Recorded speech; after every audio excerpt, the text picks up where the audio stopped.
Hey everyone, so it's Hearth and welcome back to my channel. On today's video, we're going to be going through all of the witchcraft books that I've started and finished in the last 3 months.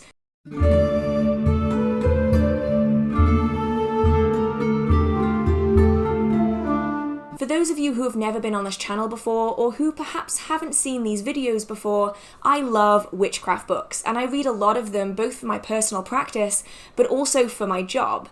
And when it comes to witchcraft books, there are definitely some that I like more than others. And I never want to do singular book reviews as I personally find them really boring. So instead, I condense it down into one video every 3 months, where I talk about the things that I really liked and maybe the things that I didn't like. So hopefully you'll have an idea of the sort of books that you might like within your own practice. And with that being said, I will leave all the information about the books down in the description box so that you can go and check them out if you are interested in getting them for yourself. And ultimately, all of these opinions are my own. Feel free to make your own mind up about these books and let us know down in the comment section what you thought if you have read them for yourselves. So, let's get started. This book breakdown might be a little bit shorter than the others I've done because a lot of the books have all been on the same subject, and that is Servitors. I have been fascinated by learning about Servitors and how different people create them. For those of you who don't know, a Servitor is a thought form, a man-made spirit that has been created by the practitioner's personal energy to complete a specific goal or task. This task could be to gain information, to act as a magical battery, to undertake protection workings, to assist in attracting love and money. There are so many different ways that you can use servitors. Some of them are really short term and some of them are lifelong, and almost every single magical practitioner is going to have their own unique style of creating them.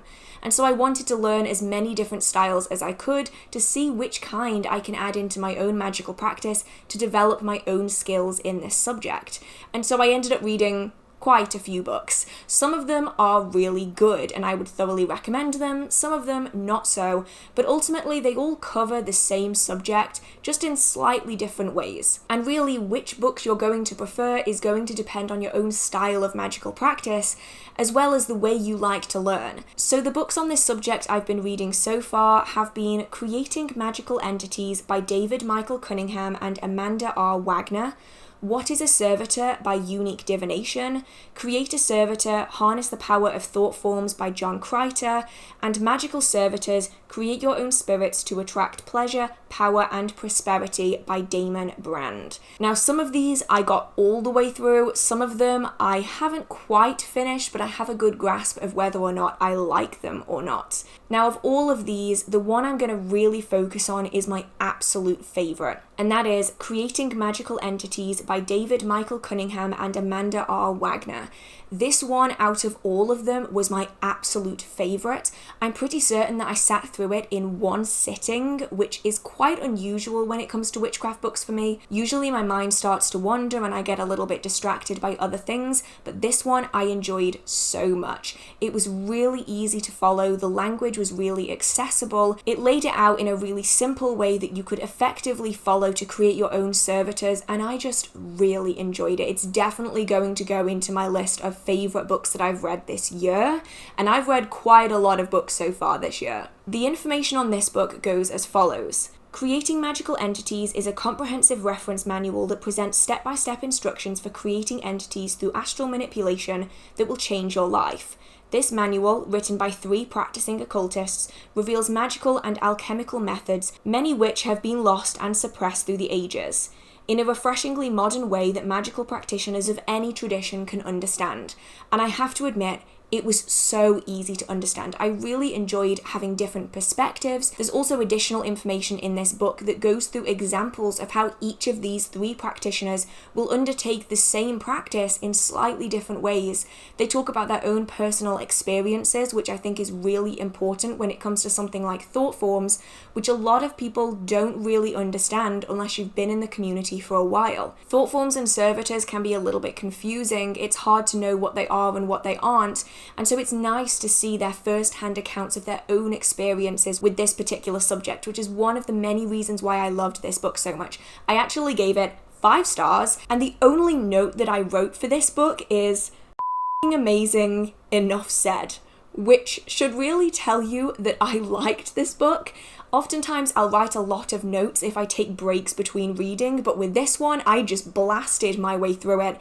It's something that you could fairly easily read within one night, which I find quite useful if you do want to incorporate it into your magical practice quickly without having to spend days or even weeks reading it. So of all the ones, that's my personal favourite, though obviously please let me know in the comment section if you do prefer a different one that I've spoken about and what your experiences have been with these different books. The other ones for me simply weren't as comprehensive as this one, and they also weren't written in a way that made my little dyslexic brain happy, so this one was great. Besides Servitors, I've also been looking into herbalism, connecting with the natural world, as well as with traditional witchcraft and folk magic. As you will likely know, those are really my areas of speciality that I exceptionally love. And one book that I've been really trying hard to get through is Maia Toll's Wild Wisdom Companion. Now this is a book that I actually got given as a gift for Christmas. It is beautiful. I really can't explain how stunning this book is. They're all highly illustrated, and it's quite likely that you will have seen several of these books floating around Instagram because they're so popular for being aesthetically pleasing. They look great in photographs. I was really curious about this book because typically I work on the opinion that if a book is exceptionally pretty, it's usually not got a lot of useful information in it. Now that might not always be a fair assumption, but in my experience I often find that the ugliest witchcraft books often contain the most useful information. The prettiest books usually contain the least because their main priority is on being pretty. So I got this one, seemed pretty interesting. It's very highly illustrated, exceptionally colourful, so it could be really good for those of you who are very visual learners, and it could also be really good for teenagers and older children to start learning a little bit more about the cycles of the year and how they can incorporate it into their lives. This book also has a deck of cards within it, which I thought was a really cool idea. So at the back of the book, you essentially have some sheets that you can pop apart, and they form into a deck of cards that relates to the content of the book. So all of the seasons and all of the different chapters have different cards that relate to them so that you can do readings based on the things that you've learned in the book, which I think is such a good idea. The information on the book goes as follows. Maia Toll's Wild Wisdom series, the Illustrated Herbiary, the Illustrated Bestiary, and the Illustrated Crystallary introduced readers to the mystical energy of the animal, vegetable, and mineral kingdoms. In this capstone to the Wild Wisdom series, Maia Toll's Wild Wisdom Companion guides readers in developing a personalized, earth-based spiritual practice using rituals, writing prompts, recipes, symbols, and reflections tied to each season. Organised into 12 chapters, the winter solstice, spring equinox, summer solstice, autumnal equinox, plus early and late stages of each of the 4 seasons, the book features seasonal practices, exercises for the body and for writing and reflection, plant, animal, and mineral medicine, and symbolic explorations of the gifts and challenges that arise with seasonal change.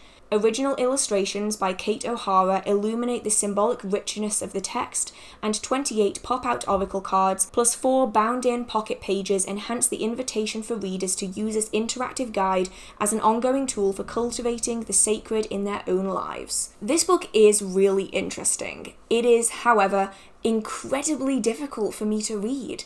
I'm not really sure why I find it so hard. I have been trying to finish this book for probably about 5 months and I still haven't finished it. And it's not because the book isn't good. It's just maybe the way it's written isn't for me. And that's the thing with all of these books. The content might be amazing, but sometimes the way our brains work just doesn't go well with it. This book makes my dyslexic brain kind of hurt. There's a lot of breaking up between the blocks of text. There's lots of pictures, which can be great for some. For me, not so much. So if you are interested in this one, there is some good information. It does go through the cycles of the year and gives you exercises and techniques to deal with things at certain times of the year. They're rather basic techniques, so it could be good for those who are just starting out on their journey and wanting to incorporate some of the cycles of life into their, daily life. It is, however, a little bit of a self-help book with witchcraft flair, rather than a witchcraft book in its own right. It focuses more on how to draw in the seasonal practices into our day-to-day lives to better our mental and physical well-being as well as our spiritual selves. So if that's what you're interested in, it could be a really interesting book. If you are looking for something more witchcraft-based, this one might not be for you. It does essentially draw on all of the other books in this series, which I do actually have, I just haven't fully finished them yet. And this one is a really nice rounding to all of the books that they've currently written. I gave this one a 3 stars because for me personally, it isn't exactly what I'm after, but the book itself has a lot of really good qualities. I love the fact that it incorporates the cards into it so you can extend the use of that book into your magical practice. So all in all, it's not a bad book, it's just not a perfect book for me. Up next, we have Pagan Portals, Faery Witchcraft, a Neo-Pagan's Guide to the Celtic Fairy Faith by Morgan Dalmer. I think that's how you say their surname. I apologise if that isn't. This book is one that I've had in my collection for many years, and it's something that I've read before, but I really wanted to give it another read.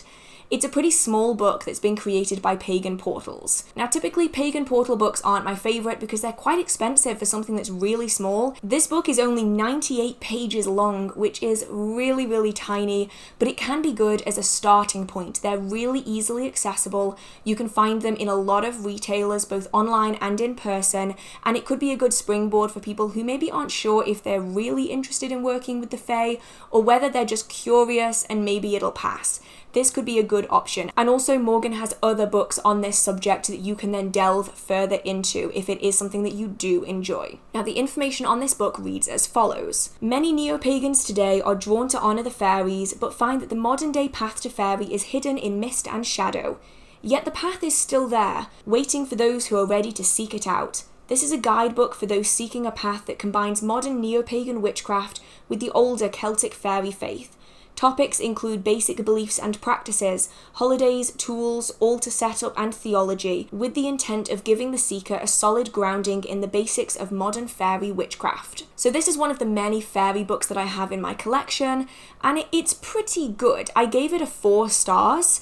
It isn't my favourite book on fairy witchcraft or working with the fair folk. There are others that I personally prefer, but as mentioned, this one is pretty good to act as a springboard.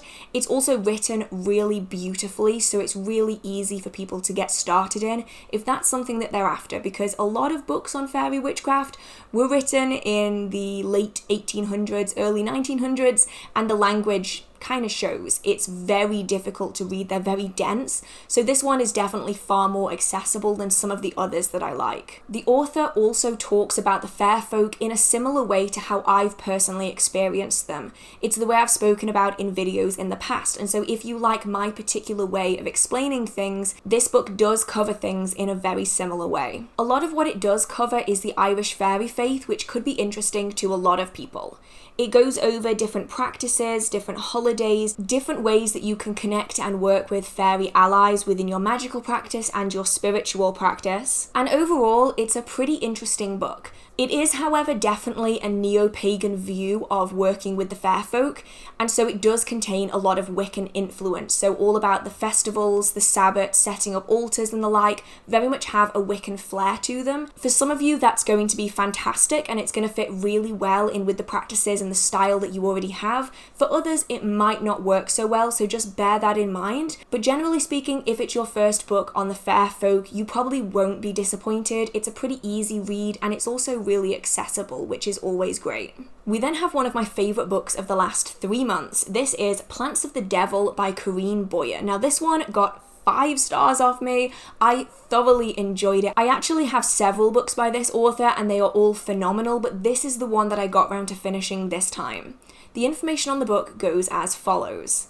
Plants of the Devil examines the history and magic of herbs associated with Satan and his minions, delving into the folklore of ancient Europe and the British Isles. Examined in this book are the diabolical concepts of the wild adversary and the devil's garden, temptation, and plants that harm and curse, such as blackberry, stinging nettle, briar rose and thistle, poisonous plants, herbs of ill omen, and herbs of protection, or plants to keep the dark prince at bay. The book will be of great interest to students of the occult, witchcraft, and plant folklore.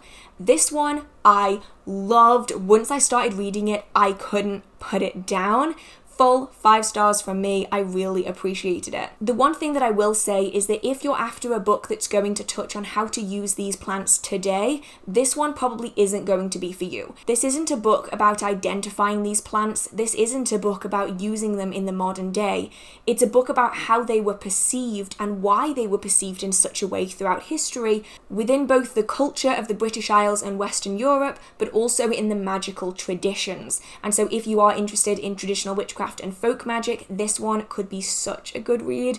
It's really, really well written. The only downside that I have about the writing is that they don't break it down per plant. They instead break it down per category. So you've got some that are poisons, some that are protections, and it goes through all of them in one go, which might not be ideal for some, but it could be great for others. And I just think this is the perfect addition to the bookshelf of anyone who does focus on maybe the more darker, more unusual plants, as well as the darker and maybe more unusual practices. For me, I love using rose, I love using nettle, and all of these plants that are maybe a little bit misunderstood. A lot of the time, these plants can be used for good, but their negatives are often removed from the conversation. Nettle can be extremely protective, but it can also be used for lots of other things as well. Roses are great in self-love, abundance, prosperity, but their thorns can also be used in darker workings. And so if you are interested in learning a little bit more about that darker aspect and the opinions of local people, then this one could be a great one. And I'm very much looking forward to finishing reading the other 2 by this author, because if this is anything to go by, the others are going to be just as good from cover to cover. Next up, we have The Devil's Plantation, East Anglian Lore, Witchcraft and Folk Magic by Nigel G. Pearson. Now, for any of you who've been here before, you will likely recognise Nigel G. Pearson as an author that I do really enjoy. And so when I had the chance to get this book, I snapped it up. It's taken me a long time, however, to get to this point of actually reading it, because my to-read list has been ridiculously long. I'm actually not that far into this book, but I did want to talk about it really briefly because I know that a lot of you are after traditional witchcraft books that focus on areas outside of Cornwall. A lot of traditional witchcraft books, particularly those by the author Gemma, do focus on this particular part of England, and that's not going to be for everyone. So this one is all about East Anglia, and the information goes as follows.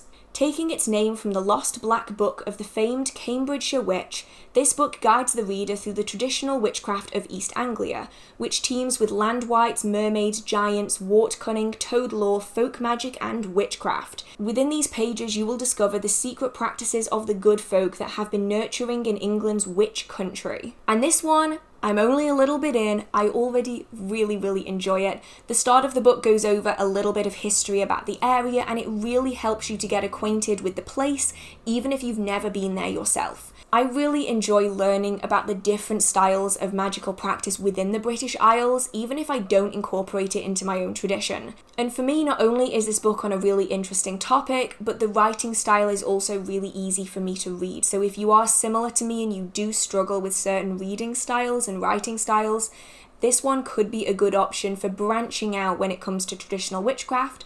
I can't give it any kind of further review, however, because I have not finished it. It is still being read, so I will get back to you when I finally finished it so I can give you a final breakdown. The next book is also on traditional witchcraft. This time, though, it's been adapted slightly to suit the modern day. This is The Devil's Dozen, 13 Craft Rites of the Old One by Gemma, which is the author I was just speaking about. This one is a really small book, and I was really interested in giving it a read, so during the heat wave, I went out, I braved the heat, sat in some shade, and got some reading done. And I managed to finish it all in just a few days, though if you really wanted to, you could definitely finish this in one day. It's a really small book compared to a lot of the others that I do talk about. The information about this one goes as follows. Created by a present-day initiate of the old craft, this modern grimoire shares 13 craft rites for solo practitioners and groups. The Old One embodies the bridge between the material and spiritual worlds that witches and wizards use to access the power of magic. This book includes instructions for sacred compacts, dedications, initiations, consecration, empowerment, protection, transformation, and devotion. And it includes all of the above, and it is really, really interesting. I gave this one 4 stars. The reason I knocked a star off is because it might not be safe for everyone to do the things in this book. It's essentially a guide for how the author incorporates folk magic and traditional witchcraft into a modern day setting. They incorporate traditional items and techniques, but they bring it forwards in a way that allows people to really easily undertake it for themselves. For a lot of people, traditional witchcraft can maybe seem a little bit distant. It's something that isn't as easily incorporated into your modern life as, say, something like Wiccan witchcraft or elemental magic. It's something that's maybe seen as a little bit separate from, and so it's great being able to see it incorporated actively into someone's magical practice. Each chapter focuses on a different section of the practice, so it's really easy, like I did, to break it down into chapters so it's not overwhelming for you to read. You can finish a chapter relatively quickly, so it's really good if you are on a time crunch and you don't have that much free time to read from. At the end of each of the chapters, there is also a ritual, spell, or working that the author has created and done themselves so that you can undertake that or adapt that into your own practice. There's also lots of beautiful illustrations, as there are in every Gemma book. There are a few downsides, however. The first is that a lot of these workings require a lot of items.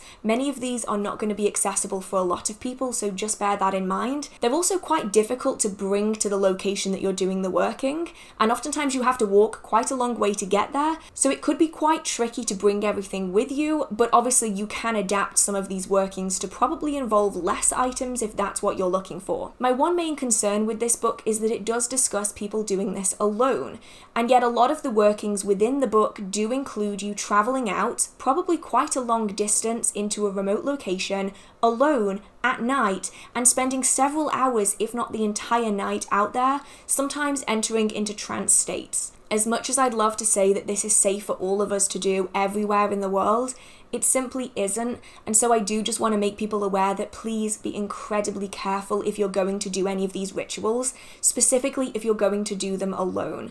I'd love to say that it's going to be safe, but there's lots of places where it's not safe to be out alone at night, especially if you're planning on being in trance states, which does require you to be separate from your physical form. You're very distant from it, and so it's very difficult to stay safe in that circumstance, so I would recommend doing these with another person, or if you can't do it with another person, do them closer to home, perhaps in your back garden or somewhere that you know really well, or hey, even in your living room if that's all you can do. Generally, this book's really good, liked it, 4 out of 5. It's not my favourite Gemma book, but it's pretty decent. It just does worry me a little bit when people are going to be recreating these that they might be putting themselves in harm's way, so just be careful. The last book that I read is probably going to become one of my all-time favourites, and that is The Red Dragon, translated by Paul Summers Young. It's part of the Black Letter Press Grimoires series. Many of you will likely have seen these posted all over social media. They are incredibly beautiful. This publishing house, particularly when it comes to their grimoire collection, primarily focuses on republishing and translating old grimoires to make them accessible and readable to people in the modern day. This one is one of my favorites. It has been edited in such a way that it's really accessible for you to read. Now, I wouldn't necessarily recommend that you do the rituals in this book, mainly because a lot of the payment for them is completely unsustainable today. Some of them require you to give gold on a monthly basis, and I don't know about you, I cannot get hold of actual gold on a monthly basis. It would cost me an absolute fortune, and it just simply isn't sustainable. But if you are curious to learn more about ceremonial magic in the past, these are fascinating reads. The Red Dragon is pretty small, so you can read it in one afternoon or even one night. I read it in one sitting and I really, really enjoyed it. The information about this book on the Black Letter Press website is a little bit vague. Generally, most of them are from Black Letter Press. It can be quite tricky to know what a book is actually about. If you are interested in learning a little bit more about it, I do talk further about this book on my Glastonbury haul video. If you do want to see that, I will link it in the description box, because I do show you the book a little bit more in detail and do read a section of the first few pages. But the information goes as follows.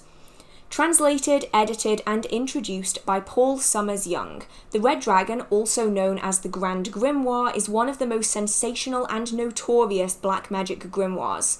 It gives explicit instructions on how to call and make a pact with the devil's prime minister in hell.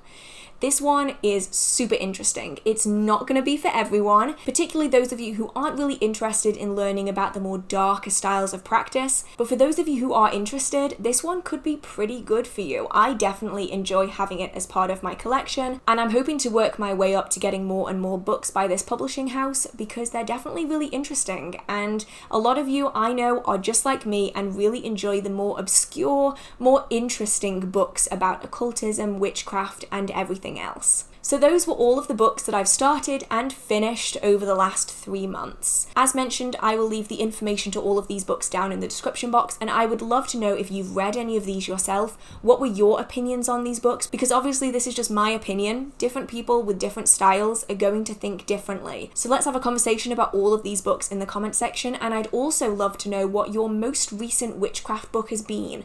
What is it that you've been diving into recently? I would love to know so that I can make my to-be-read pile even bigger. We also have a Discord server if you want to discuss witchcraft and paganism books a little bit more. The link is down in the description box. A little bit of an update on the Discord though, we do require 2-factor authentication on your account in order to join, so the link won't work unless you already have 2-factor authentication set up. Unfortunately, we've just been having a few problems, so I hope that you won't mind taking a few extra minutes to do that. It just helps to protect the security of the server. With that being said, I hope you have a marvelous magical day, and I will see you in the next video. Bye!